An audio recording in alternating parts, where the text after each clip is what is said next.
Bienvenue à bord du vaisseau Hypersensas. Bonjour et bienvenue dans le Défaussé, votre émission hebdomadaire sur les jeux de société. Moi c'est Alex et comme d'habitude je suis accompagné de Zéphiriel. Bonjour. Mais vous l'entendez, nous sommes aussi au Fige, donc qui dit Fige dit invité.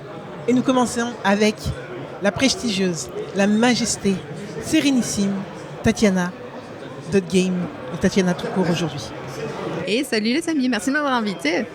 C'est la deuxième fois en vrai qu'on t'a, mais c'est la première fois qu'on t'a en vrai et ça change tout. On est en condition, ça fait un peu peur, je suis un peu stressée. Du tout. Je vais parler d'un jeu super compliqué en plus, un expert. Du coup, bah ouais, j'espère que t'es stressé, ouais. Parce que nous, on prend que les meilleurs. La pression. Au secours. De quoi tu viens nous parler aujourd'hui ? Eh bien, aujourd'hui, je vais venir vous parler des Yeti Snacks.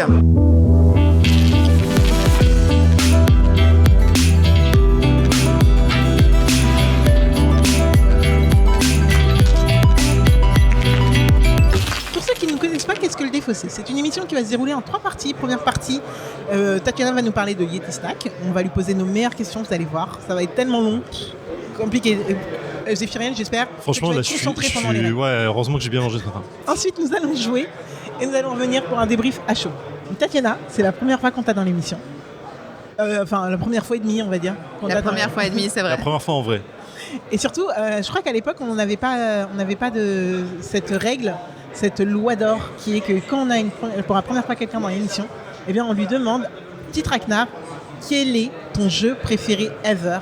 Ou alors ton jeu du moment si tu n'arrives pas à trouver là tout de suite, parce que je pense que tu n'écoutes pas l'émission et donc tu ne savais pas que ça arrivait. Alors effectivement, je ne savais pas que ça arrivait, mais c'est pas comme si c'était pas la question qu'on m'avait posée pendant 12 ans en magasin, donc j'ai pu adapter ma réponse.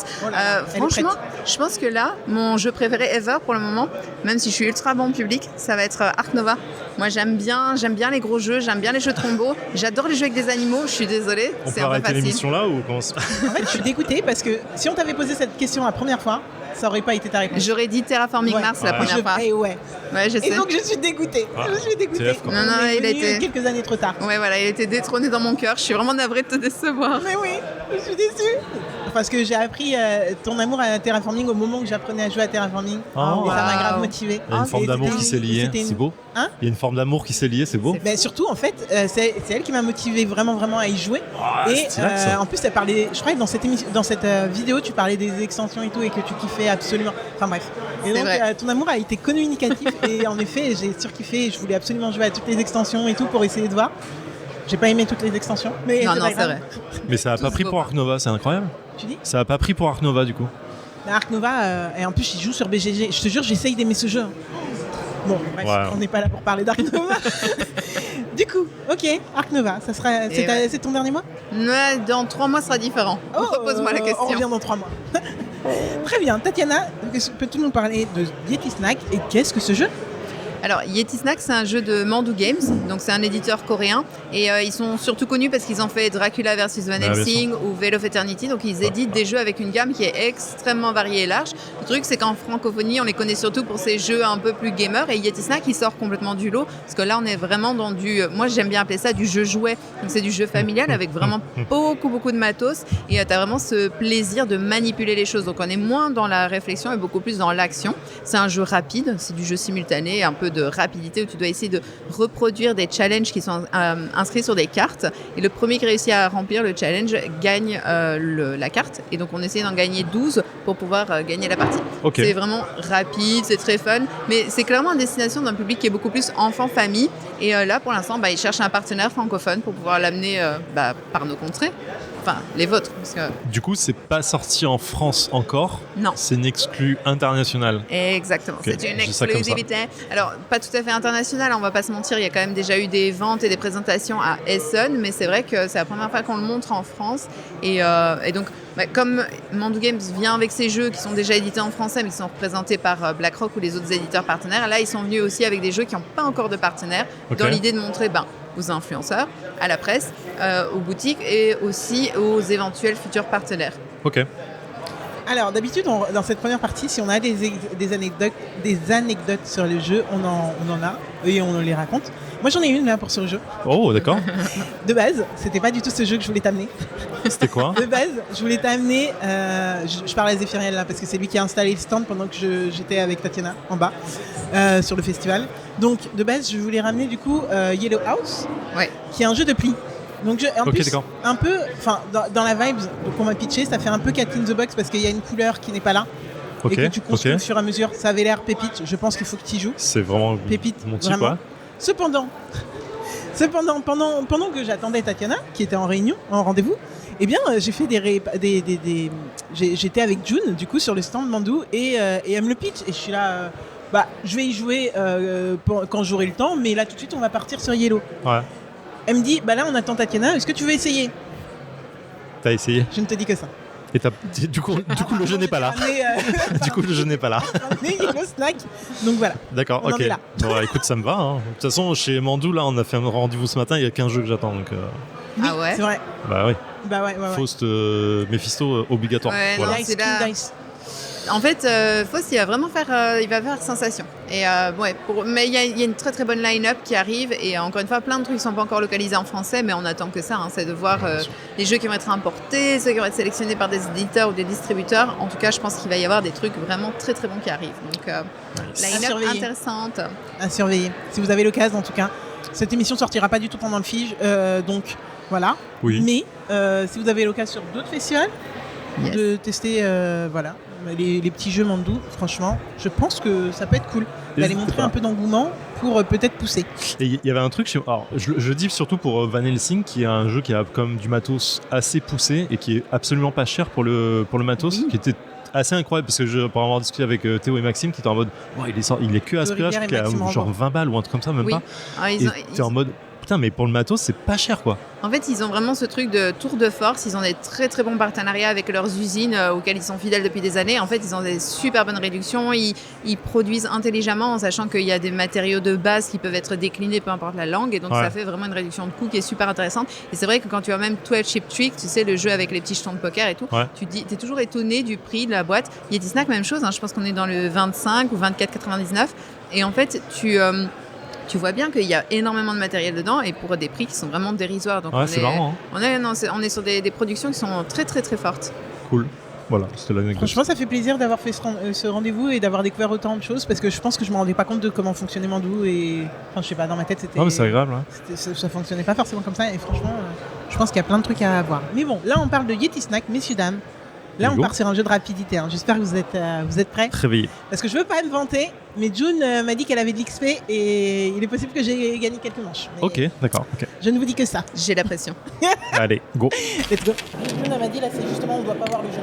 Que le jaune de pas visible. Ah oui, je peux pas plier à deux en fait. Ah oui, parce que ça sort sinon. Ah sa mère, je vais mourir. Quand elle l'a fait, j'étais en mode, franchement, elle m'a fait... Ah mais oui, il faut penser à l'envers. En fait, si je fais ça, le verre est en dessous, mais après il est au-dessus. Putain, je suis une merde. Et nous voilà de retour dans le défaussé après une dizaine de minutes de Yeti Snack où le défaussé s'est juste fait béchaméliser par Tatiana. Voilà, je nous ai jinxé. En vrai, faut pas trop parler dans la vie. Non. Mais bon, Zéphiriel, qu'as-tu pensé du jeu que j'ai sélectionné aujourd'hui, Yeti Snack? C'est l'enfer. Non, franchement, ça commence tellement mal. J'ai fait un point. Oui, c'est bien. On apprécie. J'ai fait un point parce que vous aviez merdé. Du coup, j'avais genre le temps de réfléchir pour faire un truc. Et du coup, j'ai mis genre 1 minute pour le faire, ce qui est triste. Attends, t'avais qu'un point? J'ai eu qu'un point. Oui, ça va. Ah ouais, non. Madame deux points. Non, mais c'est nous deux, on fait même... Non, mais c'est le point de la participation. Moi, j'aime bien. Je dis bravo. Tu fais quoi? Alex, ça fait 1,5 point pour dire que. Ok, bon matos, super agréable de manipulation. Donc, on a un bac à glaçons qu'on va retourner dans tous les sens pour pouvoir empiler les trucs. La réflexion est, pour moi, ultra dure, quoi. Je n'arrive. Franchement, je sais pas. J'ai un blocage de. Je vois ce que vous faites. Quand tu le fais, je comprends ce que tu fais en disant bah oui. Et quand En je fait, dois le faire, je suis merdique, quoi. Tu dois penser comme un dé que tu décomposes. Donc il y a un truc un peu de visualisation dans l'espace. Complètement. Et c'est vrai qu'au fur et à mesure que tu replies ton bac, tu dois essayer de comprendre ta séquence et dire attends, celui-là va être en dessous de celui-là, mais quand je vais replier, il va être au-dessus. Exactement. Et c'est voilà. vraiment Tu vas un retourner, exercice ainsi pas de du suite. tout facile. Et en fait, ça, je l'ai compris genre au milieu en disant ah mais oui, si le jaune est en bas et ensuite je le retourne, il va être en haut. Du coup, c'est logique. En fait, ça m'a pas aidé pour la suite. Mais je veux dire, c'est à la fois bêtement simple et tellement intéressant en fait dans le fond du programme parce que en fait, t'as envie que ce soit. C'est le stress de la situation qui est fun là-dedans, quoi. Et du coup, c'est marrant. Il y a un effet de visualisation qui est difficile pour moi, mais que je kiffe dans l'idée. Il y a un effet de compréhension des cartes tout de suite en disant ok, je vois et du coup, je dois tout de suite comprendre ce que je dois faire et comment je dois y arriver en quelques secondes. Et ça, c'est que une forme de mécanique que tu apprends au fur et à mesure du jeu qui est incroyable, enfin simple mais forte. Du coup, voilà, j'aime beaucoup. J'ai bêtement envie de rejouer pour me dire putain, à un moment, je vais quand même maxer le jeu et y arriver. Mais c'est un peu comme le jeu des couples là, des Crazy Cup, c'est un peu le genre de jeu en fait. Mais on est exactement dans ce genre d'ordre d'idée, donc c'est vraiment du jeu, t'as la simultanéité, la rapidité et rajouter un challenge en plus parce que forcément tu dis ok, alors là je suis en compétition contre les autres, faut que je me dépêche, c'est un stress. Et là en plus les challenges, t'as une manière différente de les présenter, t'as ceux qui te disent montre cette couleur et d'autres qui disent ne montre pas cette couleur. C'est et donc, super dur. Chaque fois tu dois adapter ton cerveau mais par contre tu as raison, plus tu t'entraînes, meilleur tu deviens. Ouais, clairement. J'espère. Alex, comment tu as vécu cette partie? Écoute, franchement, moi, j'aime vraiment beaucoup ce jeu. C'est marrant parce que c'est un jeu qui peut se jouer avec, je pense, tout genre de public. Parce que avec des enfants ou en mode familial, t'as le fun. En vrai, il y a un petit peu ce côté party game quand même. Ouais, c'est vrai. Autour de la table qui donne une. Enfin, tu vois, en soirée, ça peut que fonctionner. Au boulot, à midi, ça peut que fonctionner. Tout le monde va y trouver son compte. Mais en mode joueur et joueuse, écoute, t'as quand même ce petit puzzle. C'est pas un énorme puzzle. Mais quand même, tu as ce truc de ok, dans quel sens je dois faire les choses, sinon je suis bloqué. Et je donne clairement la victoire à Tatiana. Et donc, c'est ce double aspect et qui m'a vraiment surpris parce que je m'attendais pas à kiffer autant. Et je m'attendais pas à me retrouver autant en paralysie sur le jeu. Oui, hein. Complètement. Ouais, où ton cerveau frise et tu te dis attends, qu'est-ce que je suis en train de faire? Le pire, c'est quand tu sais que tu as déjà loupé ta séquence. Où tu fais ah bah non, là c'est trop tard. Mais ça c'est horrible parce que t'as aucun retour en arrière en fait. J'ai mal empilé. Voilà, c'est fini. J'ai perdu. Tant pis. J'abandonne cette manche. Alors, en fait, je me suis dit comme il y a une pénalité tu peux sortir ton jeton parce que t'as mal manipulé. Est-ce que tu peux le faire volontairement en disant mince et dire je prends une pénalité. Je crois que ça ne t'aurait pas sauvé quand même. Mais ça sauve pas la partie, clairement. Ça t'aide à dire je peux y arriver, mais ça nous aurait donné encore plus de temps. Et voilà. Et puis même en vrai, je trouve que c'est ultra malin. Rien que le matos, etc. Enfin, en fait, je trouve qu'il y a une énorme idée dessus. C'est pas ce qu'on voit tout le temps. Ok, vous avez dit que ça ressemble à Crazy Cup, mais justement, je sais pas, j'ai l'impression qu'on voit plus des cups d'habitude que des bacs à glaçons ou des bacs à cupcakes. En vrai, mais l'idée est juste folle. Je me dis, mais comment ils ont eu cette idée? Ils ont dû s'amuser chez eux avec je sais pas quoi à un moment. Et en fait, c'est la manipulation qui change. En fait, c'est ça qui est marrant. En fait, parce que le truc de sur pliage, le jeu, mais c'est complètement différent. Tu l'avais déjà vu dans Fold It, mais en fait, là, ce qui est bien, c'est que tu plies, tu reviens parce que tu déplaces les choses grâce au fait de plier ton bac. Et ça, c'est hyper intéressant. C'est bien. Moi j'adore.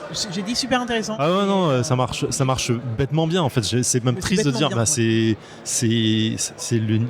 pas le niveau 0 mais c'est vraiment tellement bête à penser. Et tu dis en vrai c'est là où le travail d'auteur et d'édition est fort en disant c'est bête mais ça fonctionne super bien. Du coup tu t'amuses bien quoi. Et t'as envie d'y rejouer en fait. Simple, épuré, fun. Ouais. Et Brainy, on s'entend bien, c'est pas non plus. Tu calcules pas. En vrai, tu calcules tes coups à l'avance rapidement. T'es en mode sur 3 secondes, tu dois dire je dois plier de 4 façons différentes. Tu as perdu en 3 secondes déjà. Donc, en une demi-seconde, tu vas comprendre comment plier ton truc et gagner quoi. T'as un peu un truc du smart game, mais en fun. Oui, c'est marrant. T'as aussi ce truc des séquences à décomposer et tout. C'est-à-dire en moins de mouvements possible faire la séquence. C'est marrant. C'est ça.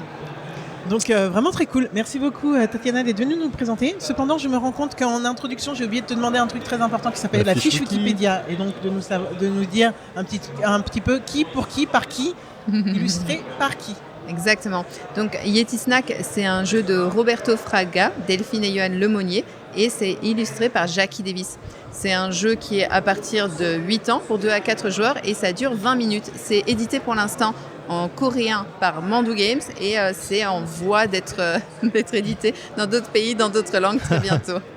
On vous le souhaite parce qu'on vous souhaite de jouer à Yeti Snack, chers auditeuristes, rien que pour le fun. Donc, exactement. Merci beaucoup Tatiana. Merci de m'avoir invité, c'est trop chouette. Merci. Franchement, alors le stress. Non, en fait, pas du tout. Et une fois que j'avais gagné, c'était bon. Oh my gosh, ouais, c'est ce que j'allais dire. En plus, je me suis dit, une fois que tu t'es rendu compte à quel point on était nuls. Comme ça, là, qui se la pète. Mais vraiment, je me dis qu'on leur a peut-être plus la majesté Tatiana. Mais non, vraiment, merci beaucoup d'être venu et d'avoir pris le temps sur le festival surtout. Ouais, grave. Et puis, on se retrouve quand tu veux en vrai. Mais yes. Ça sera pas pour Ark Nova parce qu'on l'a déjà fait. Ok, on fera sur Everdell. Oui, on l'a déjà fait. On va trouver, t'inquiète pas. Vieille émission, Everdell. Ouais, très vieux. Très vieux. Première année de l'existence du Défaussé. Ouais. Ok, merci beaucoup. Bonne fin de festival. Merci et bon festival à vous aussi. Merci. Et en attendant, chers auditeurs, kiffez bien et jouez bien et prenez soin de vous surtout. Oui. Bonne fin de journée. Ciao. Fin de transmission.